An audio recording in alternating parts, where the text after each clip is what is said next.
global happenings today. We communicate, we analyze global news. Stay tuned.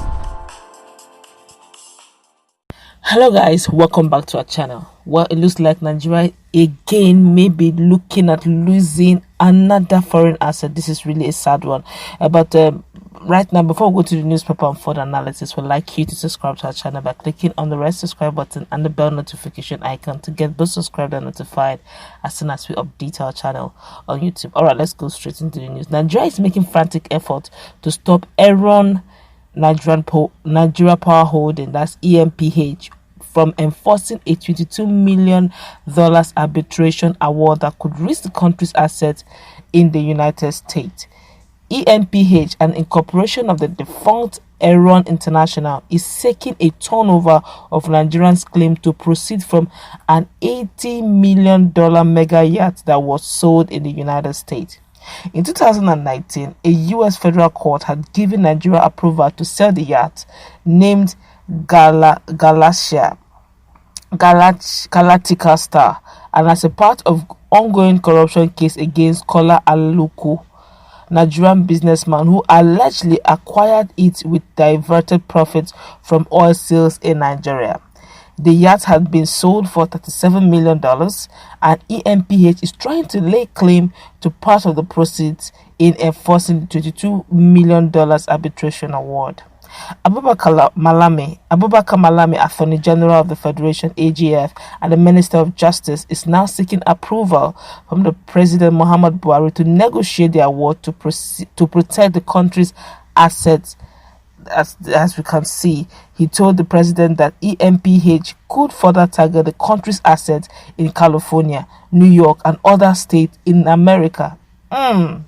Now, probably we are wondering how did we get to this level of contract breach? Well, on December 6, 1999, ENPH had entered a power purchase agreement (PPA) with the Lagos State government, guaranteed by the federal government through the now defunct National Electric Power Authority, that's NEPA, later named Power Holding Company of Nigeria (phcn), where ENPH was to build, arrange, finance, and run electricity generating plant and natural gas pipelines in Lagos State.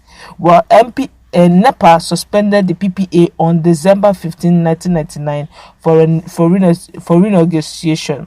However, construction continued on the different phases of the project. So, by September 30, 2000, phases 1 and 3 of the contract were completed, while negotiation for phase 2 of the construction failed.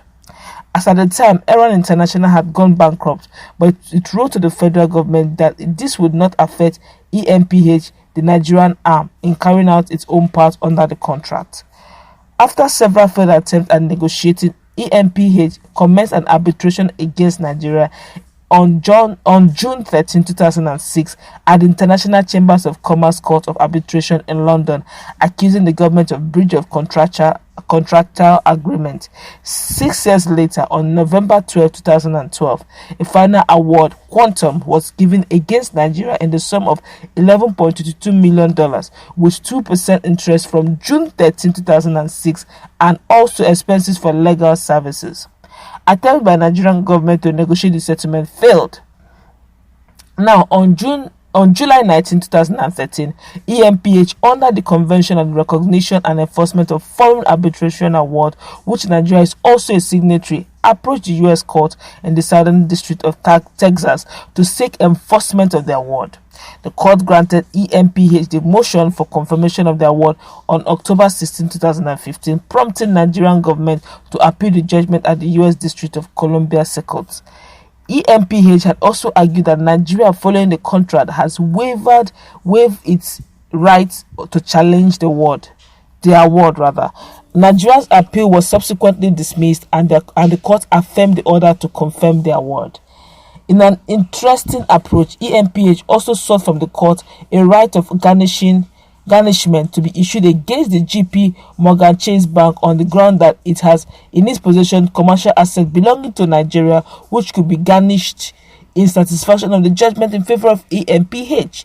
The company's prayer was, however, denied. And in a fresh move on March 9, 2020, ENPH filed an amended application and this time asking the court for the turnover on the Galactica Star Nigerian assets. The U.S. Department of Justice (DOJ) and Council of Nigerian Government again challenged the application, and on May 21, 2020, the court denied ENPH request.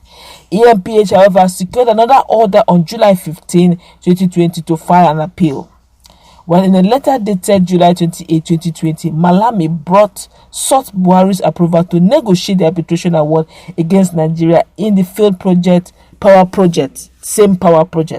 Without a settlement, the AGF said ENPH will continue to cause problems for Nigeria with different litigation, which may put Galactica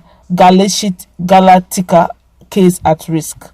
Without conceding, should ENPH succeed in attaching the USA versus Galactica funds by deducting $22 million, all that will be left for federal government to be about $5.4 million, which may be less after deduction of the 3% success fee accrued to BCR, Malami wrote in a letter saying. The resultant implication will mean that federal government will lose an asset it is rightfully entitled to, loss of revenue to the federal government, loss of revenue as regards to the huge litigation case cost that has been paid to federal government council, disbursement and retainership fees, and so on. In order to avoid unwarranted delay and ENPH further intervention, it has been advised that it is in federal government's FRN's interest to deal expeditiously with the intrusion of an unrelated issue in a repatriation of funds in the ongoing USA versus Galactica case. Malami said without a settlement, NPH will definitely hold up the earlier repatriation of the Galactica fund for a year or more. AGF asked the president to approve for Berliner, Kokona and Brower, that's BCR, Nigeria's counsel, that's the legal counsel, in collaboration with the Ministry of Justice, designated officers to proceed to engage in negotiation and settlement meeting with ENPH. He argued that the negotiation may halt ENPH's consideration of further action. He also added that it may also reduce the present amount being claimed by the company. Ibrahim Gabari, chief of staff to the president, in another letter dated August 13, 2020, directed Selam Ahmad, Minister of Power, Zainab Ahmad, Minister of Finance, to review the matter and revert with considered views to inform Mr. President further directives. The development comes at a time government is also trying to get an upturn over of the $9.6 billion awarded to P&ID Limited, an Irish firm, in arbitration against Nigeria also. This is the news. Nigeria is facing it every corner. That P&ID case was pending even from the days of Goodluck Ebele Jonathan. This was still the same thing that happened. They failed to look into the details they didn't pay attention to details of contract. They didn't follow through. It was not properly done, and corruption within and without cost Nigeria $9.6 billion still in the waiting, and those guys are hell bent of collecting something. Same thing with assets, same thing with other things. Now we're looking at this whole issue again. Now we're looking at losing $22.61 million. This is funds that we barely have as a nation. It's appalling how we have gotten ourselves. But no, and this thing we're talking about, it's not actually Buhari's time. It's dated way back in 2000. It kept on accruing. And this particular company I think their foreign arm is even defunct, which means they even need the funds desperately to get afloat. So whatever we like it or it's just like Malami has said, they will keep fighting, they keep looking until they get what they're looking for. This is how we're losing funds, just simply because we put square pegs and round holes. As we're going to wrap it up, what's your take on the fact that we may likely be losing yet another fund? We still have loans here and there that we have not even started repayment. Some we have started, some the repayment will start in 2023.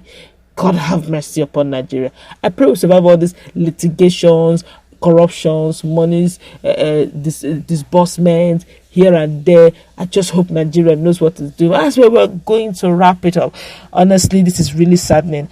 PRP and ID one side, this new one Aaron here, and plus Chinese loan that is coming here and the IMF loan.